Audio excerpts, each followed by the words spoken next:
Many car enthusiasts are also watch enthusiasts. The people that care about one tend to care about the other. You have this interest in mechanical things, engineering. You can feel precision, the depth of attention that rewards the deeper you go. And because of that overlap, I've spent a lot of time in both watches and cars, and I see this three-stage journey in watches, especially with Rolex in particular, that actually has a lot of analogies to Porsche, of all things. And watching how people relate to Rolex, pun intended, is one of the quickest ways to understand how people relate to Porsche as well. There's the same arc, the same mistakes, the same payoff in the end. And if you're a Porsche guy who's never really thought about watches before, then this is gonna feel uncomfortably familiar. So we'll walk through the Rolex Arc first, then we'll look at how Rolex and Porsche are actually very similar as businesses, and then apply that same arc to Porsche. So let's go for a drive.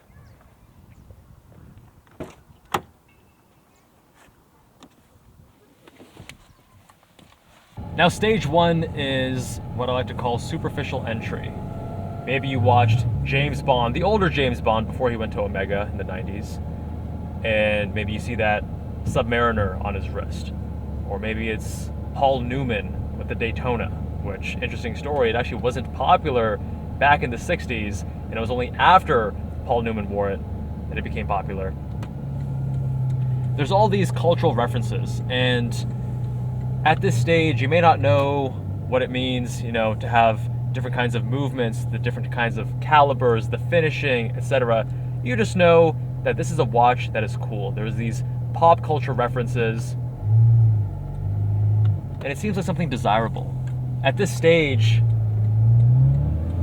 I'm not going to say that your first watch is necessarily going to be a Rolex, but maybe one of the earlier watches that you long for, one of those aspirational purchases, is oftentimes a Rolex Submariner or a Daytona. And even though maybe at the stage you don't have the sophistication yet to even differentiate between a Submariner and a Seamaster at a quick glance, you recognize that crown, and that's what you want. There's that desire around the Rolex brand.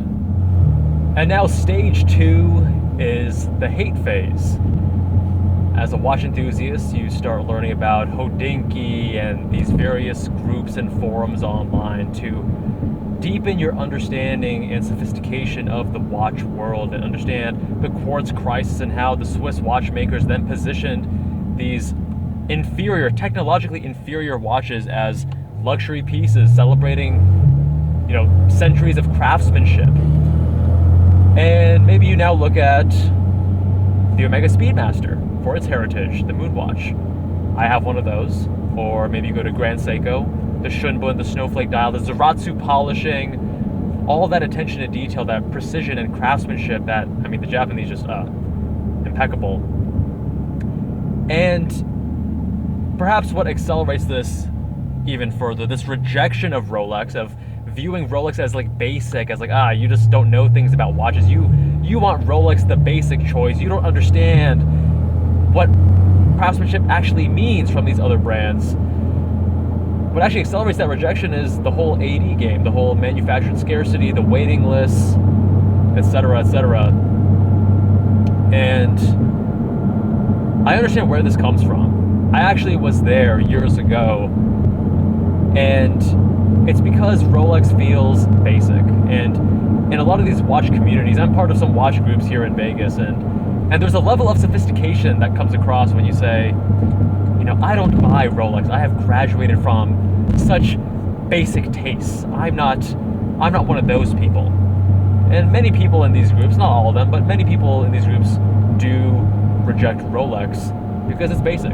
It's commonplace. It's not unique or different like these other brands. And there's nothing wrong with these other brands. They're actually fantastic. I love my Grand Seikos and these Omegas, and these other brands have something to offer that is truly unique, distinct, and something to appreciate. But I'd argue what is misguided is the automatic rejection of Rolex. And that brings us to stage three, the return. And this is when the watch enthusiast, the watch collector, falls back in love with Rolex after they learn more about the brand. And it's no longer for these superficial reasons where they first began to notice Rolex, but for the other reasons. Here is one single brand that alone accounts for nearly a third, 30% of the entire Swiss watch industry in terms of revenue. Insane. And it's not even the most expensive watch. You look at AP, Patek, and so on. Rolex is still higher end, but it is not the most expensive by a long shot. It is not a publicly traded company. It is entirely owned by the Hans Wilsdorf Foundation, and it's incredible. They have all these charitable donations in Switzerland. It is, I mean, how can you hate a company that does that, right?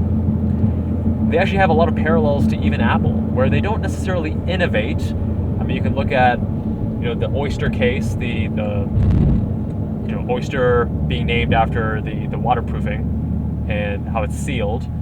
Very Apple-esque how they need to name every little technology, right? And even if they don't necessarily invent the technology, they refine and improve and perfect it. Now with this droning exhaust, you're probably wondering what this thing sounds like when you let it breathe a little bit. So let me just show you real quick.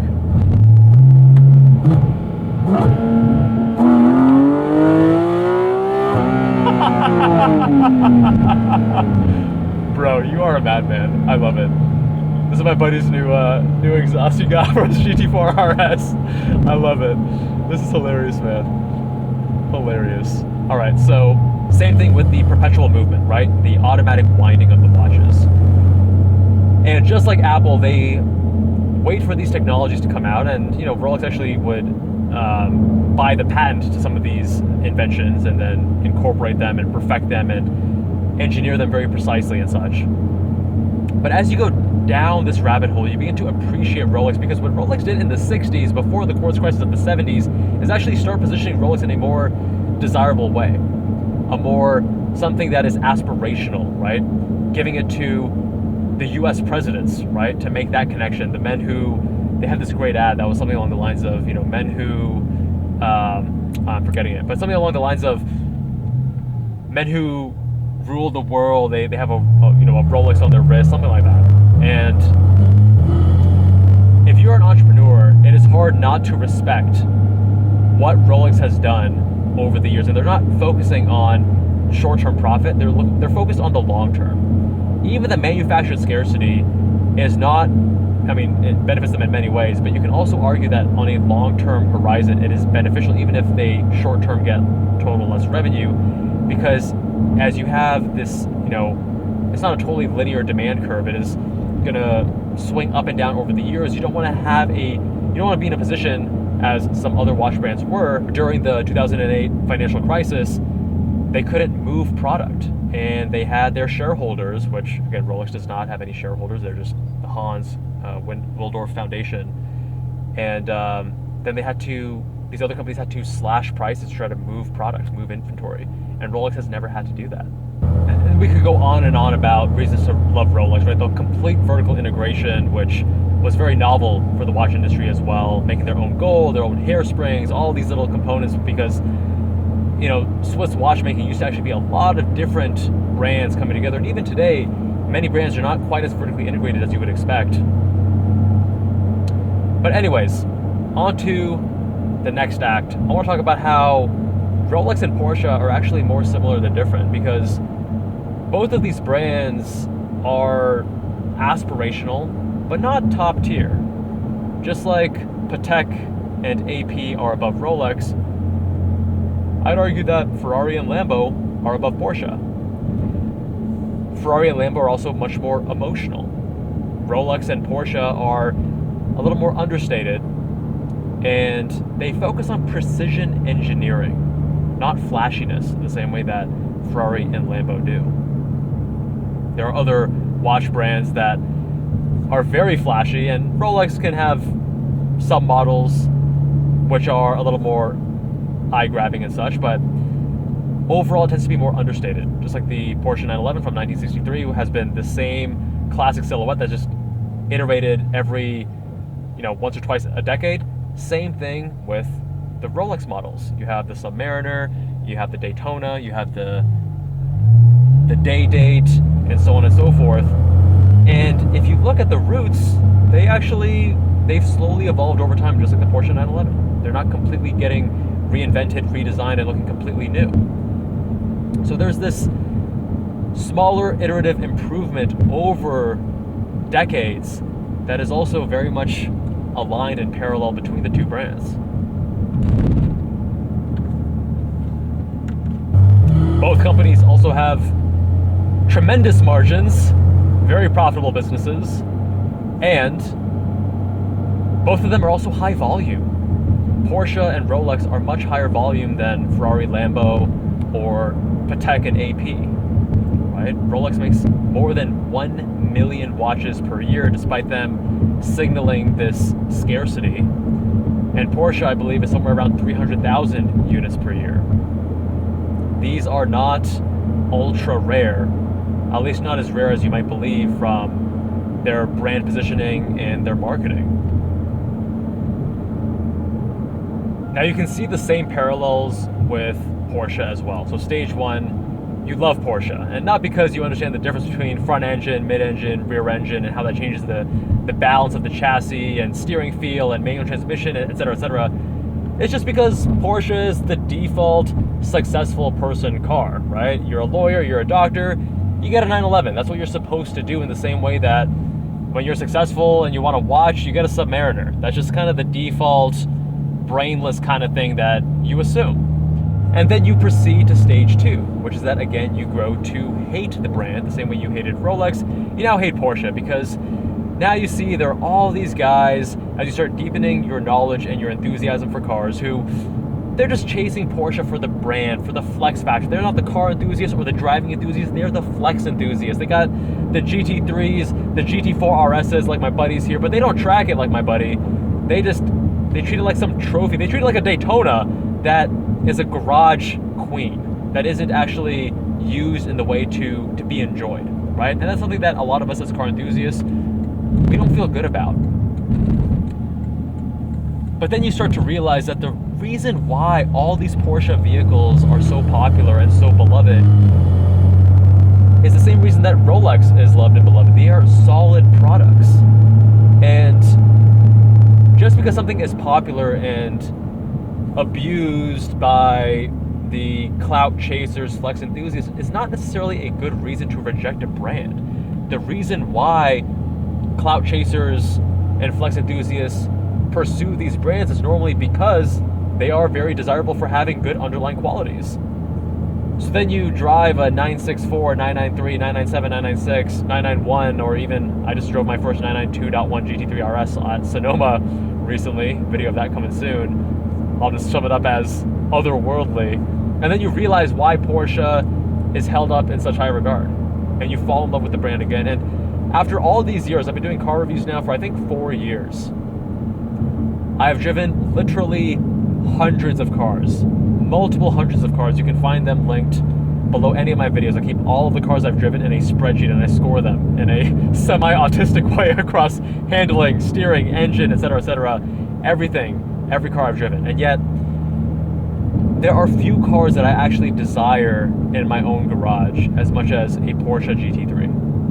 And that includes GT4 RSs like this example, or GT4s, or AMG GTs, or even certain Ferraris, right?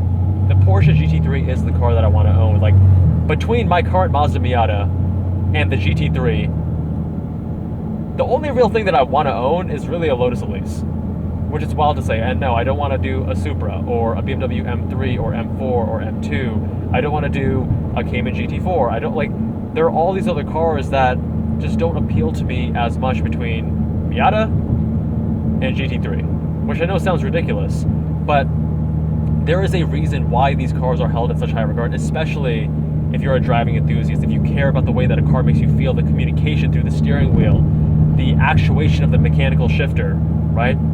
The way that the chassis can communicate with you and the balance of the vehicle, and as you push it on the racetrack, does it give you confidence? Does it encourage you to become a better driver, or do you just lean on it and it's nannies and is it kind of numb, right? So the same arc that happens with Rolex is the same arc I see time and time again, even with the Porsche brand. And here's the interesting thing about these two arcs with Rolex and Porsche. It's not so much about these brands, it's more interesting what it teaches us about ourselves, right? How we can so easily be influenced by the opinions of others, and how we can reject something, we can mistake sophistication for just rejecting something that's popular. It doesn't make you a better enthusiast to reject the Rolex or to reject the Porsche. That's not sophistication. That's just, it's actually being part of the hive mind, being more conformist in a way by rejecting the popular thing. There isn't actually any nuance there. So it's interesting. We can reject Porsche, we can reject Rolex for the reasons that initially brought us there, which can oftentimes be superficial. And as we deepen our understanding and we start seeing things we don't like, we can push it away. But then with patience, we can come back to that thing. And what I'm curious about is if this arc occurs with Porsche and Rolex, it's a repeatable thing. And where else in our lives does this show up? I'm curious, my friends. What do you think? Let me know with a comment down below. Much love, and I'll see you all in that next one.